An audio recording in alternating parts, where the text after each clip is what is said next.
మహాత్ములైనటువంటి వారు దీర్ఘాయుష్మంతులైతే వారికి ఇది అన్వయం అవుతుందా అండి అంటే అన్వయం అవ్వదు.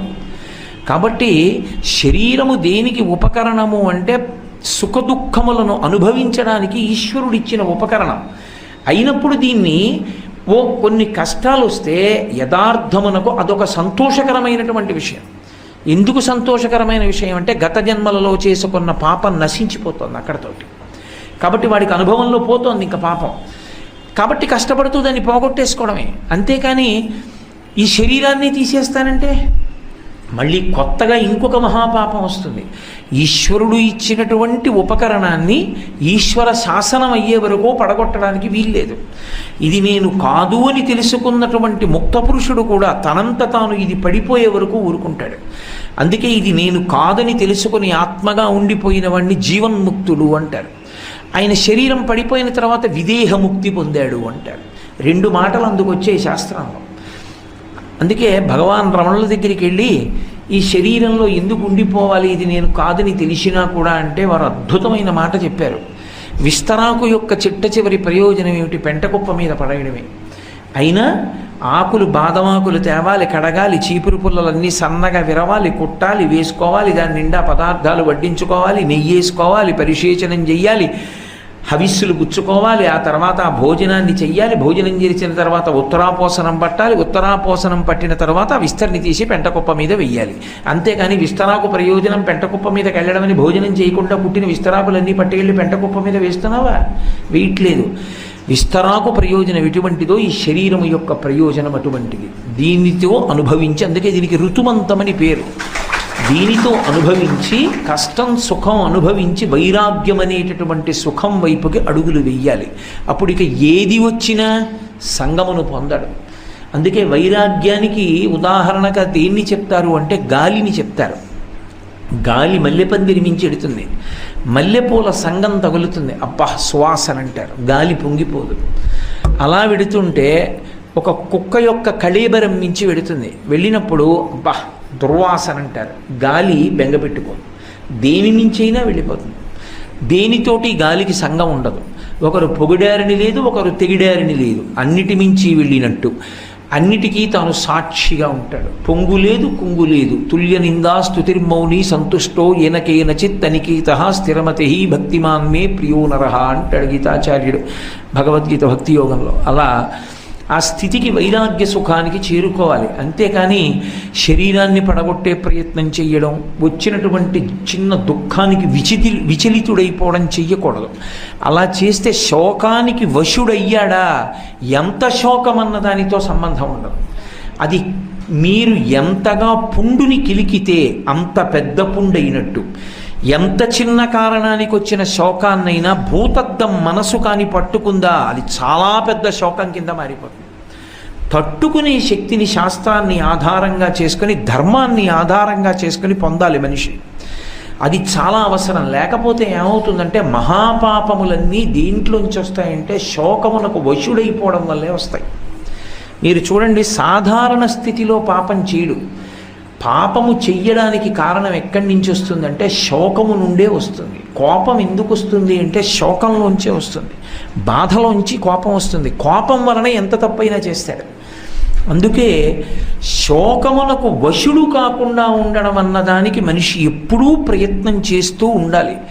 అలా చేసే ప్రయత్నంలో ధార్మికంగా అంటే దేహానికి వచ్చేటటువంటి కష్టాలు, ఇతరమైన కష్టములను వాటిని గత జన్మలలో చేసుకున్న పాపములు క్షయమవుతున్నాయన్న భావనతో అనుభవించడం ఒకటి.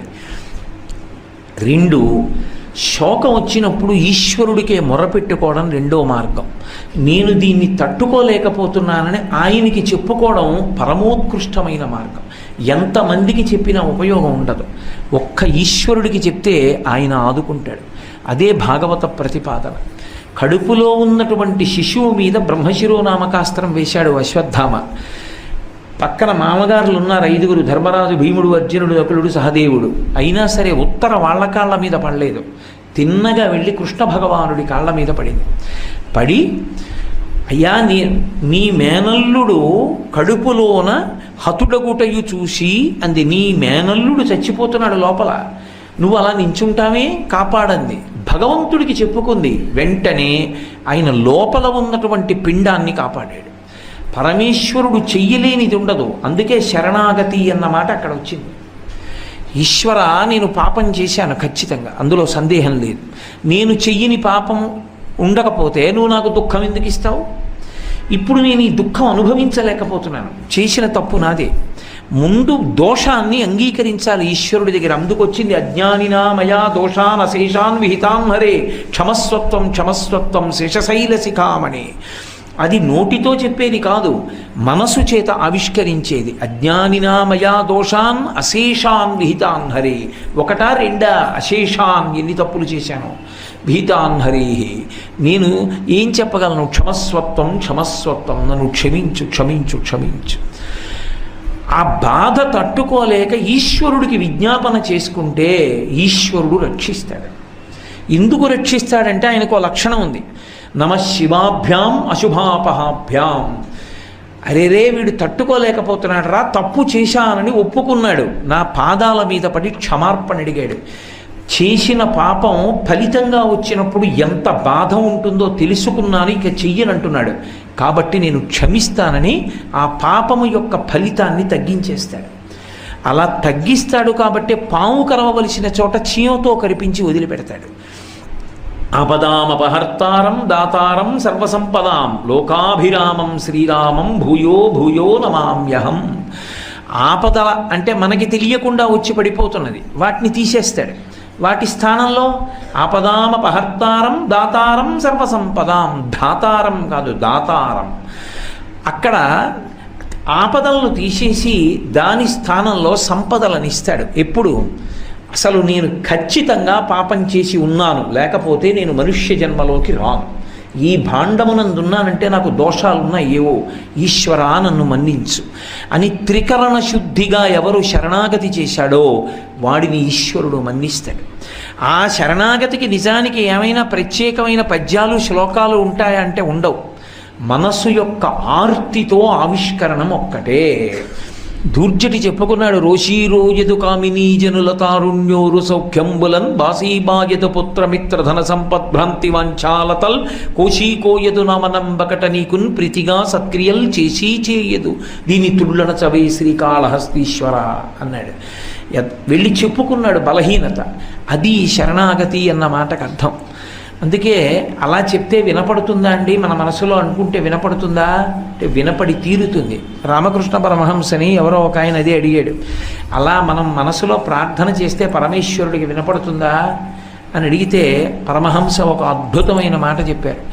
నీ ఇంట పాకుతున్న చీమలలో అతి చిన్న చీమను ఒక దాన్ని పట్టుకుని జాగ్రత్తగా కంసాలి దగ్గరికి తీసుకెళ్ళి దానికి ఎన్ని కాళ్ళున్నాయో లెక్క పెట్టించి ఒక్కొక్క కాలుకి పెట్టడానికి సరిపోయే గజ్జల పట్టాలు చేయించి కంసాలి చేసి ఇచ్చే వరకు చీమని నీ ఇంట్లో రక్షించి పట్టాలు చేసి ఇచ్చిన తరువాత చీమ కాళ్ళకి గజ్జాల పట్టాలు పెట్టి విడిచిపెట్టినప్పుడు చీమ పాకుతుంటే కదిలిన కాళ్ళకి కట్టినటువంటి గజ్జల పట్టాల నుండి వచ్చిన సవ్వడిని వినగలిగిన చెవులు ఉన్నవాడు ఈశ్వరుడు.